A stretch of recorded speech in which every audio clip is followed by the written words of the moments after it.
என்னடா இது மண்டை அது பின்னால ஒரு கொண்ட நல்லா இருக்குதான்னு நீ கேளுடா உன் ஃப்ரெண்ட. நீங்க கொலா பேண்ட் கேஸு நாங்க அப்படி இல்ல பாசு. நீ யாரோ அண்ணா கேளு நாங்க ட்ரெண்டிங்கில மாசு. நீ டிக்டாக் லூசு உனக்கு வெண்டக்கா பேசு அப்பா பாக்கெட்டில துண்டத்தான் திருற கேசு.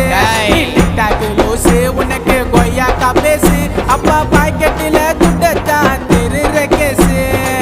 மஜாவா வந்துன்னு வரோம் 90 கிட்ஸ் நாங்க ஸ்டைல்ல போட்டுக்கலாம் வாங்க வாங்க வாங்க வாங்க ஜோப்பி ஜோப்பி தாங்க.